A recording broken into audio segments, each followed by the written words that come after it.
Oh, hey. You okay? Me?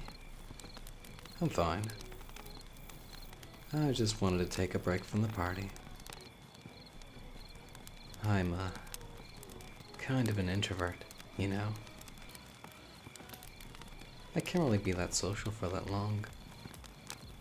It's pretty draining getting to know so many new people like this. I hate being the new guy. Anyways, you up for a drink? I think there's some left in this cooler here. Here, I'll get it for you.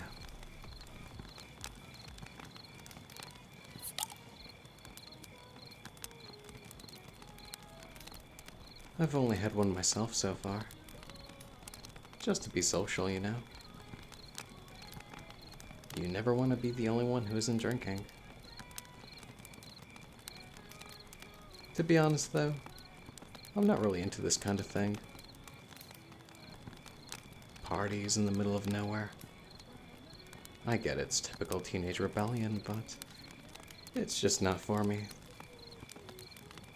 Since I'm new around here, I thought I'd better make an effort. I moved here like 2 weeks ago.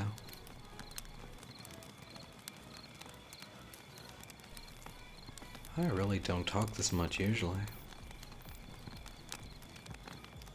I don't know. You're easy to talk to. I bet people tell you that all the time, right? Or they say you've got a kind face, or a good aura, or something like that. To be honest though, I'm pretty glad that you showed up. I was a little worried that this was going to turn out to be a prank, or a hazing. You know, like Carrie. Have you ever seen that movie? The weird, shy kid gets invited to prom. They rig the votes to make her prom queen, and then... well... then they dump a bucket of pig's blood all over her.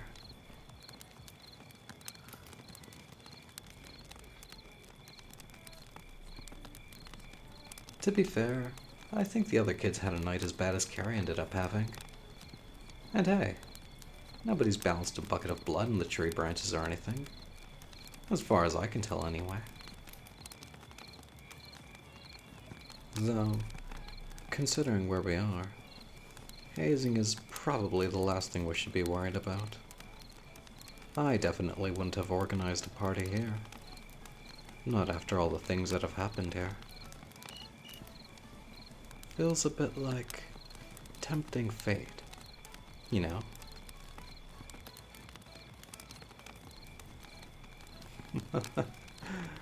Okay, so maybe I wasn't being 100% clear with you. I grew up here. I'm technically a local, I guess.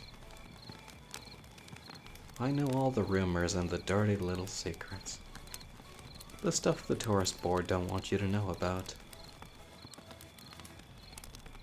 I left a few years ago. Didn't go far or anything.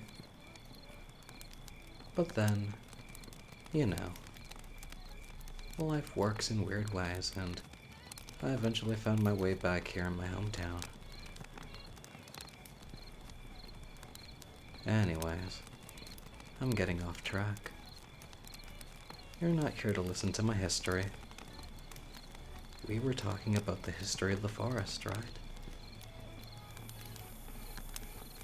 I think this place has always been trouble. But I only know as far back as the 70s. My folks grew up here too. And yeah, in the 70s there were cabins here. It was a vacation park or something like that. All totally normal. Totally fine. But this group of kids rented out one of the cabins for the long weekend. They didn't come home like normal. And by the time the cops went out to check, there was only one kid left. He'd killed all the others, convinced that they were possessed by demons or something, Some people even say that he chewed off his own hands, but I'm not totally convinced.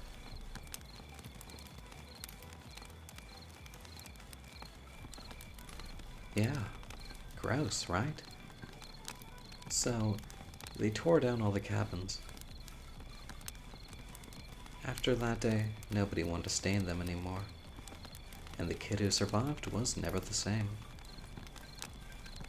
I think he ended up in a group home or something. So, from then on, nothing really happened with this place until the 80s. That is when they built the lake. I bet you didn't know that that was man-made, did you? They kept it as a vacation spot, but without cabins for obvious reasons. Tents and RVs only. And they closed over the winter time, just in case. But then, get this. A bunch of kids show up again. I mean, it's not like this place is hard to get into, right? We made it in. Anyway, parents notice that their kids never come home, and a cop is sent out again. They found the kids, only this time they were all drowned, all floating in that lake over there.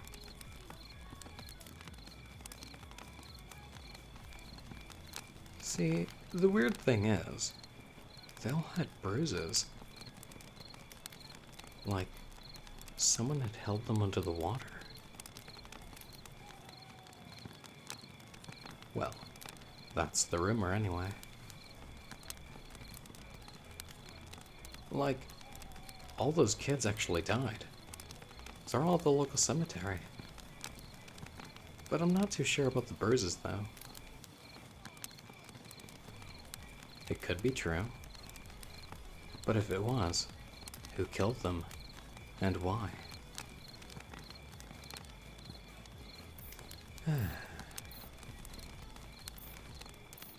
Where did we get to?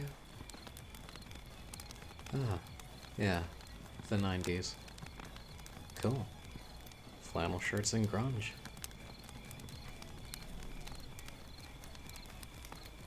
This time around, things weren't that interesting. It was just some kid in a mask. Don't get me wrong, though. It was a decent body count.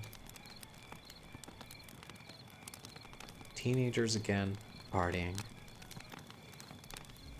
See, the lake got closed down after the drownings, and well, by this point they still hadn't opened.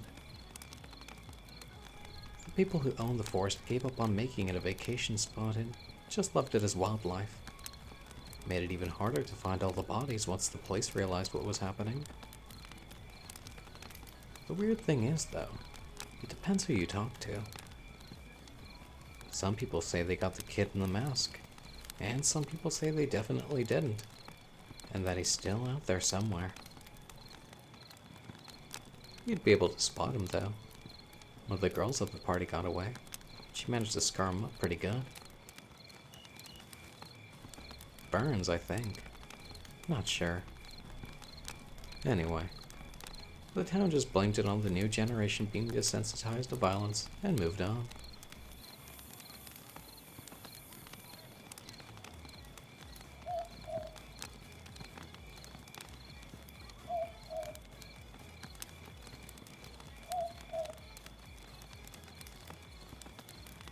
I'm not boring you, am I? We made it to the naughties at least. And the naughties was all about... I don't really know. Shapeshifters? Aliens? Skinwalkers? Something like that. Videotape ghosts, probably. It was all centered around the internet anyway. People got texts with locations on them. You know, like longitude and latitude. Apparently, when you put in the coordinates into Google, it'd bring up a location and people just disappeared. No, seriously, they vanished. there were never any answers. The people just never showed up again. Some other stuff did, like a backpack or a shoe, or a chunk of hair, exactly at the location the text said. It was one of those cases where everybody had a friend of a friend who totally got the text and then went missing, and I bet you can guess where those locations were. Yep, these woods. Every single one. Weird, right?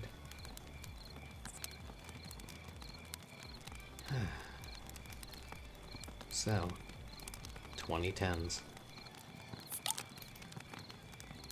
This forest has a hell of a history. Get it? Oh, wait, sorry. That doesn't really make any sense until I tell you what happened. What a waste of a pun. Seriously. Yeah, there were Satanists here. Lots of groups believed that this whole area had some kind of demonic energy around it. I mean, how many times can a group of teenagers get massacred before you spot a pattern, right? And there were multiple groups here too. There was, let's see. The Most High Priests of Satan, the Servants of Beelzebub, the Legion of Baal, and this one weird fringe group called, Culty McCultface. Yeah, really. But don't let the name fool you. The cops are pretty sure that they were responsible for a large number of fires. Not arson. Fires. Fires that just started out of nowhere. On people. And once the fires died down, the stuff that was left behind? The remains? Yeah. They all had the sigils from Culty McCultface burned onto them. Creepy, right? Teenagers again, of course. It's always teenagers. And with all that out of the way, it all brings us to today, doesn't it? Nothing's happened yet.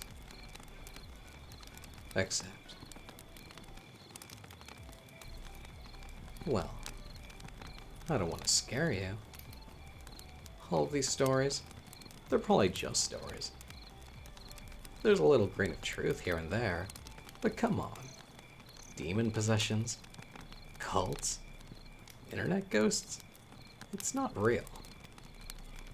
Still though, did you hear about the escape from the nut house? Come on, you know.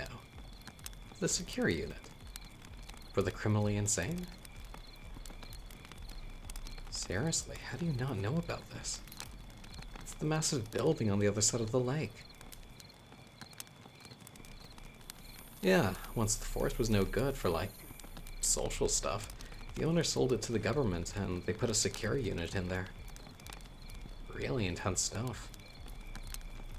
Full-time solitary, straitjackets and muzzles. I heard they do lobotomies and stuff there too. But one of their most dangerous inmates escaped a couple weeks back and, as far as we know, hasn't been caught yet. So, yeah, I would not be in the woods with someone out there at large. Not if I were you.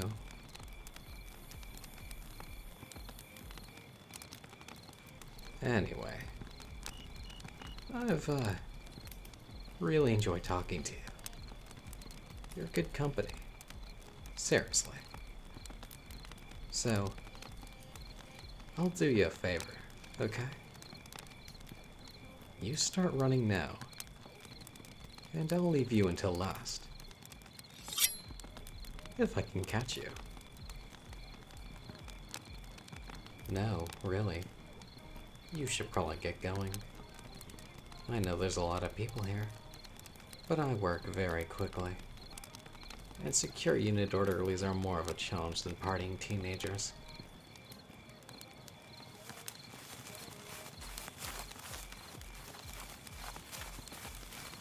See you soon. If you don't run fast enough, that is.